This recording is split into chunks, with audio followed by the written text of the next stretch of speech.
I'm Shivani and welcome to the Ask Shivani podcast. I believe that one of the best presents that you can give yourself is time to be able to sit down and ask yourself some questions. I believe that the quality of the questions that you ask yourself will determine the quality of your life. Well, welcome to the Ask Shivani podcast. I'm really excited. I got to meet Jeremy Jones a few months ago through my connections through Entrepreneurs Organisation, or EO as we call it. And I thought that he would be fabulous when he presented to us to have on this particular podcast. Jeremy is a partner with Pitcher Partners, and let me tell you a little bit about him before we dive into some questions with him.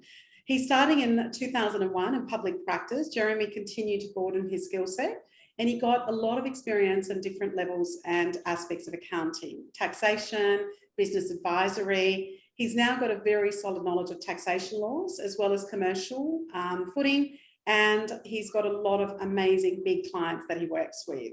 He started at Pitcher Partners as a graduate and now has built up his profile into being a partner with them.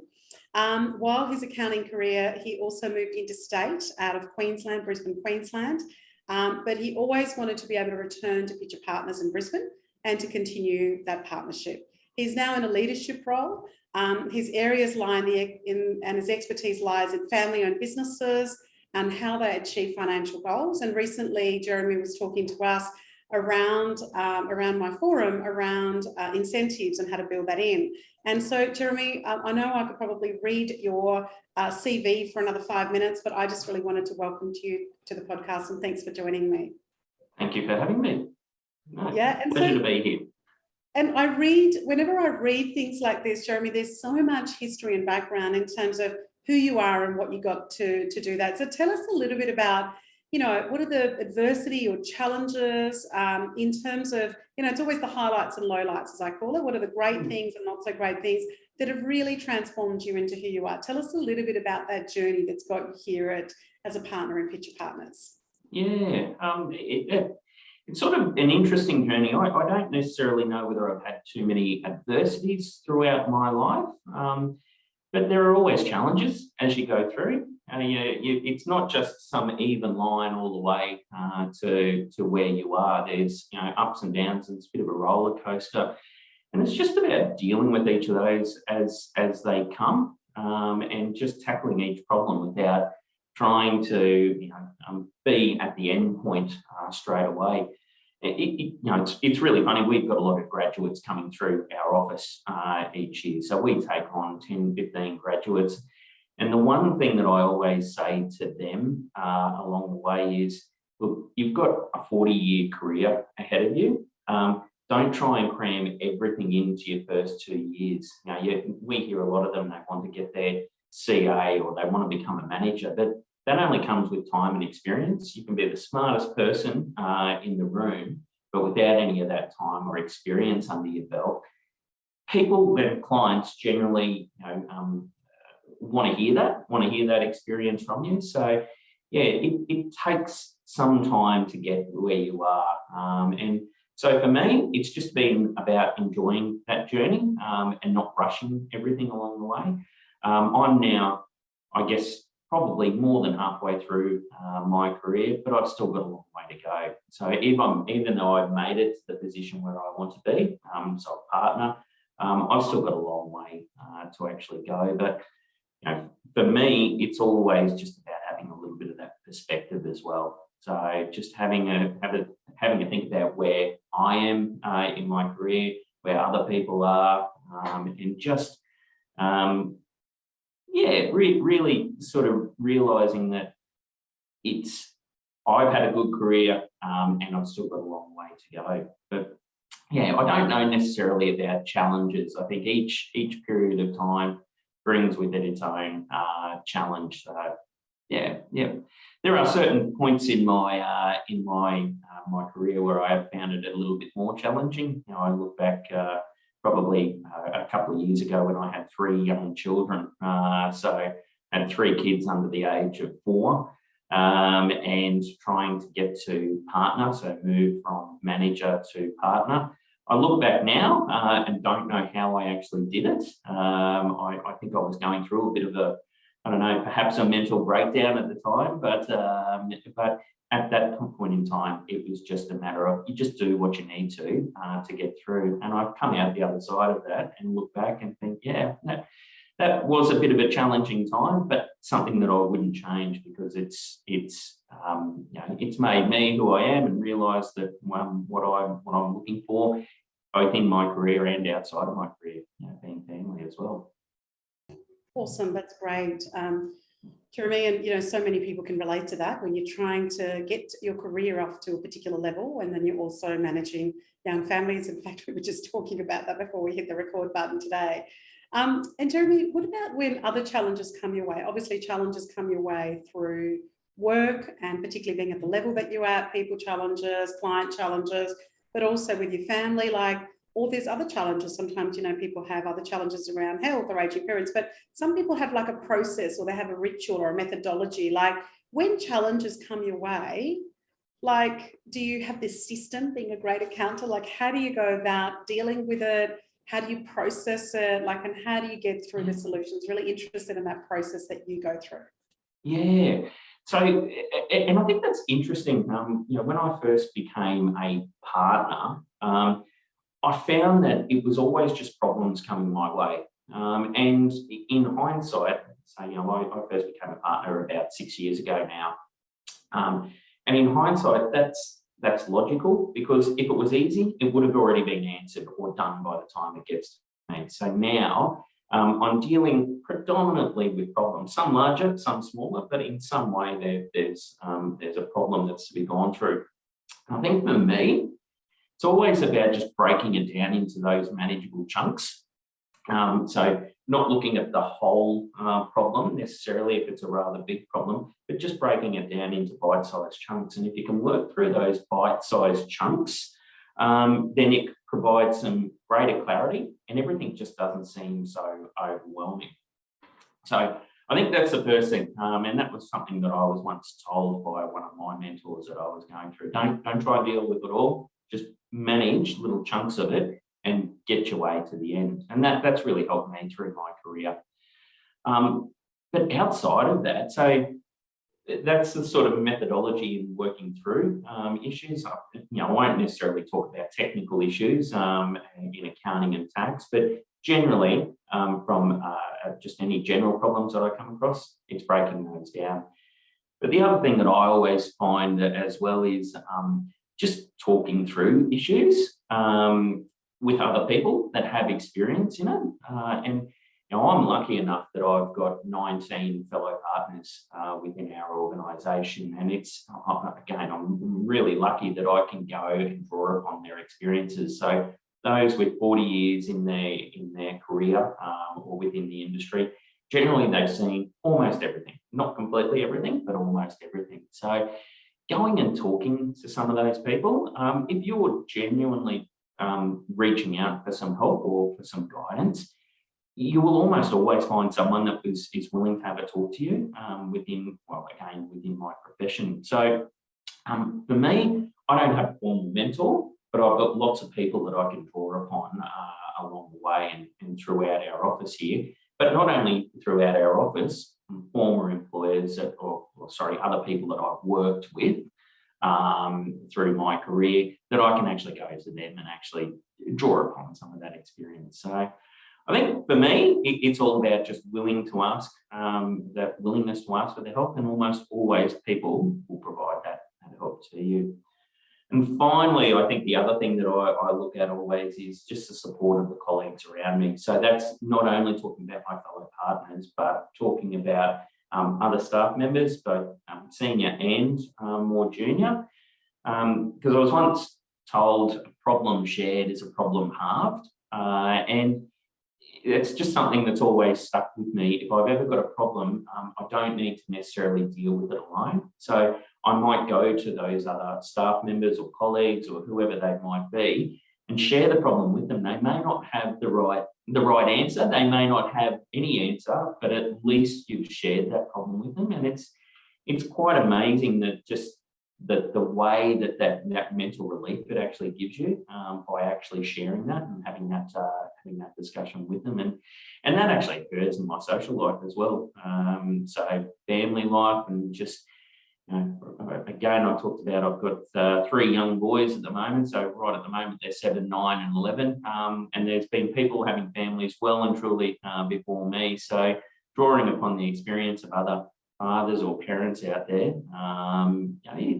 it's amazing what people will bring to the table and be able to help you out with. So yeah, for me, it's really either breaking the problem down into chunks or talking it through with other people, and almost always that provides some sort of resolution to any challenges. Yeah, that's great. Now I understand, Jeremy, that you've been wanting to be an accountant since the age of 13. Yes. And it's pretty clear to you that this is what you wanted to do. And I loved in your note to me, which said, I know you might not believe it, but I did.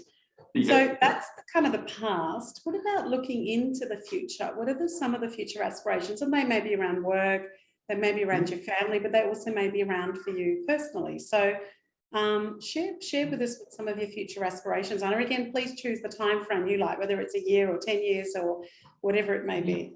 Share with us future aspirations. Yeah, I think I might have mentioned it before that I'm a bit over probably halfway through my career, and even though I've made it to that position of a partner, we always as partners just see ourselves as progressing.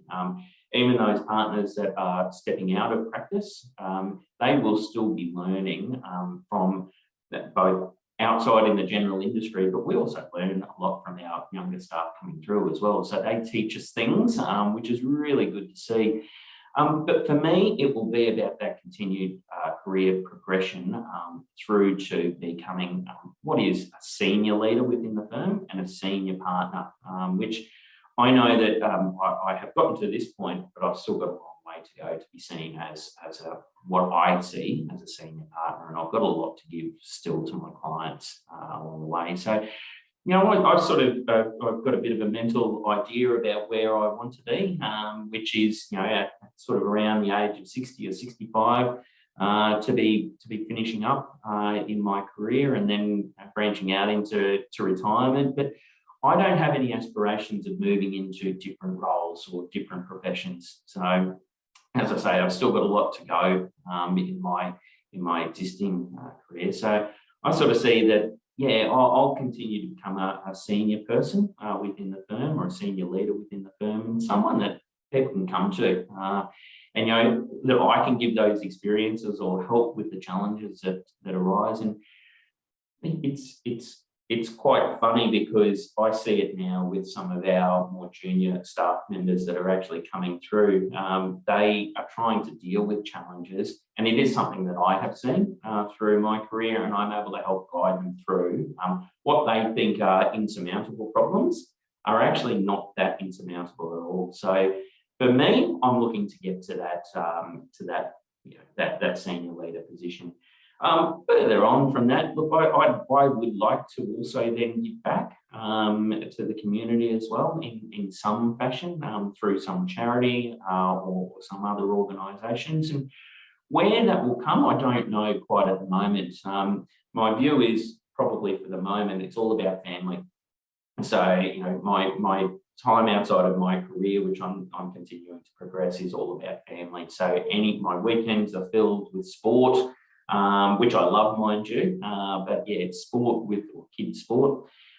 So I don't really have the time to devote to those organisations, but I have seen a lot of my fellow partners getting to the point where they're getting at their end of their career. They have a lot to give back to both the profession, the community, and they do that through charitable means, because we can offer a lot after 35 or 40 years within an industry and doing things. So I think for me, that's where it will be. So that's where my profession will lead me to.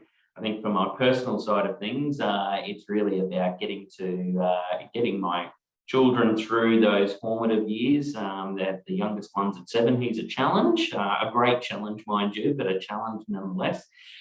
Getting him through to adulthood and thereafter, really trying to, I think, do a bit of travel for me. I'm not well travelled. I know a lot of people are out there, but for me, I sort of look to my retirement as my travelling time. So a lot to look forward to. But yeah, a lot of water to go under the bridge before I get there as well.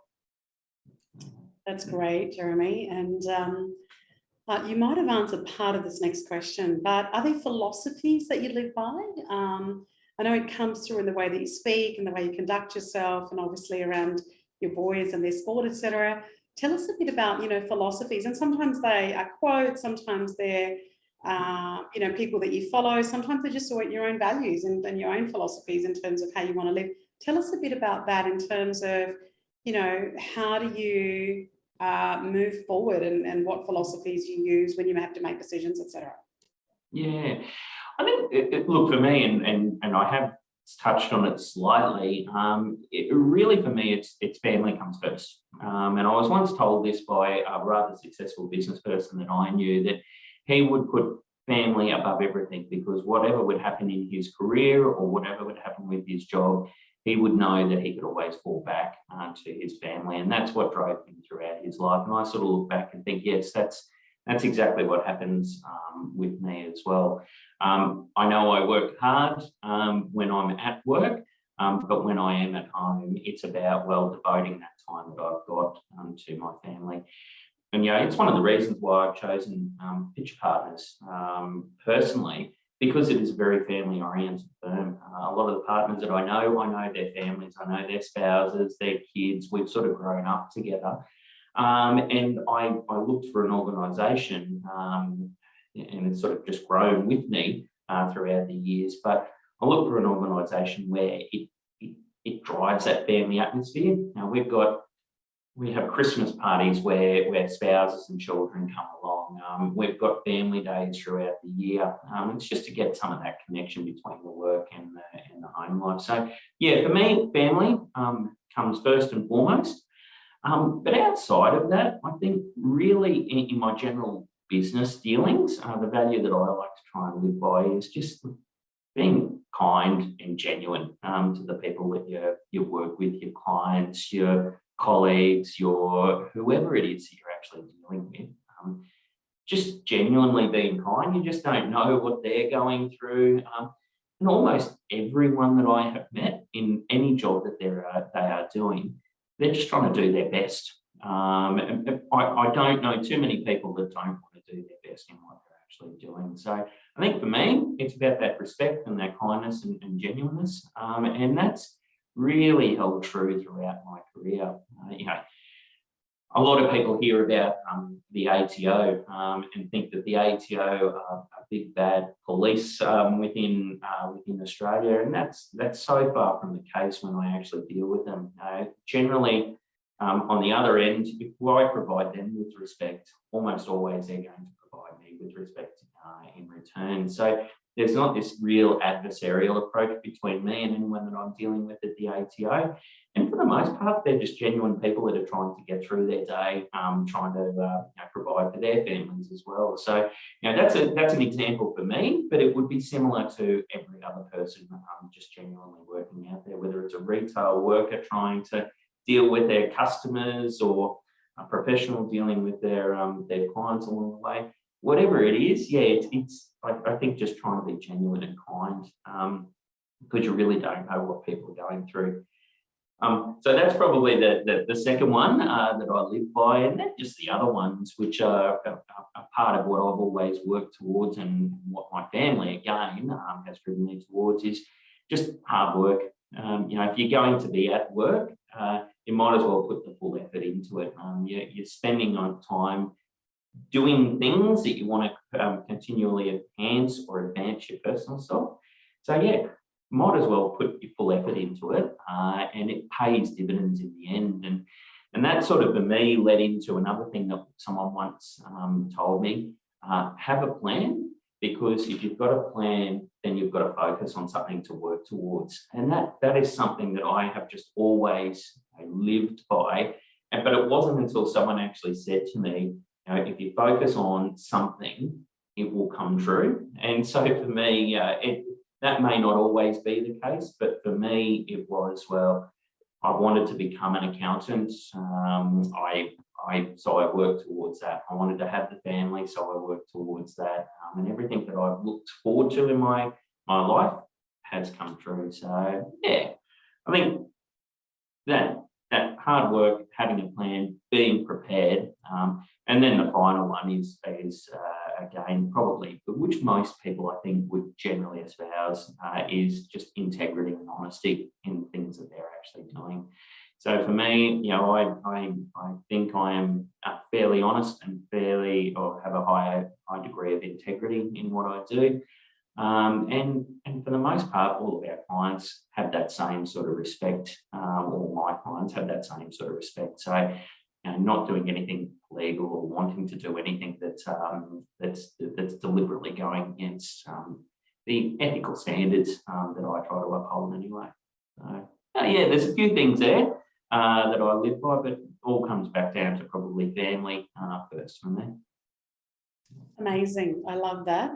There's a few things in there we could almost have a longer conversation on, you know, working hard and making sure that we do that. And, you know, I think there are some people that just get that and have that built in, often from your family values, and others that don't do so. And I'm always worried about the productivity index falling in Australia, and you know, how we get more people to be able to do that. But that's for another conversation. And at a partner level, 3 young boys, lots of stuff to solve, lots of, you know, clients to serve. What about for you? What do you do for your own mental wellness, Jeremy? So do you have rituals or practices? Do you do them daily? Do you do them once a month? Tell us a bit about what you do to manage your own mental wellbeing. Yeah, and again, it probably comes back to some of the people that I have had through my career that have helped mentor me. Again, not in that formal capacity, but just people that I've looked up to and aspired to. And one of those people said, just you've got to take time out for yourself. And it's quite amazing. I've talked to a number of partners around the office here, and there is something throughout the week that they do just for themselves. Not for a long time, but just for themselves. One particular partner here, for an hour and a half, they will watch a movie every week, and it's a certain time that they just set aside, and that's their indulgence. They have ice cream and watch the movie. For others, it's golf. For others, you know, it can be their own things. For me, I really like. I've got a Sunday afternoon walk. I did it yesterday, so today is Monday. But yeah, I did it yesterday. It's 3:30, sometime around there, for about an hour and a half to 2 hours. I've got a route that I actually walk, but that, if I don't do that, I don't set myself up for the week. And it's just a way of clearing my own mind and getting into that fresh air into the lungs. And yeah, so for me, it's that hour and a half walk on a Sunday afternoon, just on my own. But you know, outside of that as well, if I'm really struggling with something, you know, something that's really tough or getting me down, or a problem that I can't quite get over, it's about getting away from the desk. And so once I was told by another mentor, if you're really struggling, just get up from the desk, go for a 15-minute walk, half an hour walk around the block. The focus that will bring back to whatever you're trying to achieve will be amazing. And so that is something that I will still do. I will regularly do a 15-minute walk where I just get away from the desk to try and get some perspective back, get some fresh air into the lungs. And funnily enough, I have found that we have just engaged through our firm an entity called Everperform. And one of their things, they have these things called pulses, where it's a survey every week where they just manage or monitor just the well-being personally. And so there's 8 questions, but one of the questions that regularly comes up there is, have you got outside and got some fresh air throughout the day recently?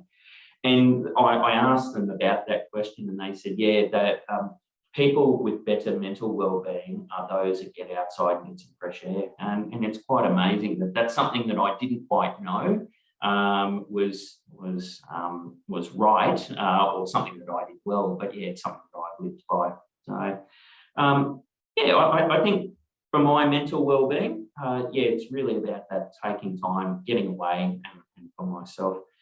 The other thing that I love to do as well is just be present in the moment. I've talked a lot about family here. When I'm really sort of struggling with a particular concept or topic, I'll know that I won't be present in the moment. So, I might be at the dinner table, but I won't really be there.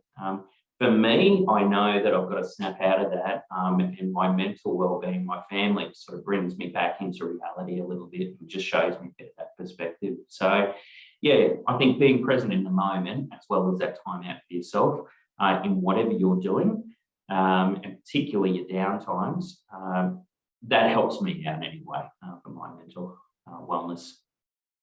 Yeah. That's amazing. Thank you. And it's so funny, isn't it? The simple questions like the firm gets asked every Monday morning, and getting that walk done and doing the different things that you do. Often it's that simplicity to be able to do that from mental wellness, and it's such a big issue. So it's something that I really like to focus on. Jeremy, if people want to contact you, follow you, and they go, hey, I need some help with what I do, tell us what's the best place to find you, and perhaps any platforms that you might be in as well. I'm still a big fan of telephones, telephone calls. That's much to the chagrin of many of my junior staff. They love emails, but I can always be called on the phone. So my workplace here is Pitcher Partners in Brisbane, which is 3222 8444 07 3222 8444. But then obviously through email as well. So that's the common form of communication, which is jjones@pitcherpartners.com.au, PITCHER partners.com.au. And then LinkedIn. So I'm not as good on the social media side of things, but it's certainly got the LinkedIn profile as well. So I can always be contacted through there. That's Jeremy Jones. Yeah. Awesome, Jeremy. And thanks for that amazing session that you ran for me a few weeks ago. I got a lot of value out of that. And thank you for being on this podcast today. I so appreciate you. You're most welcome. Thank you for having me.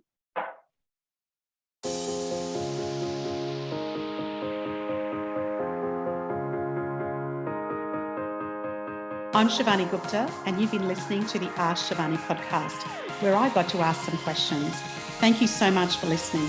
Please follow Ask Shivani on Facebook, Instagram, and LinkedIn.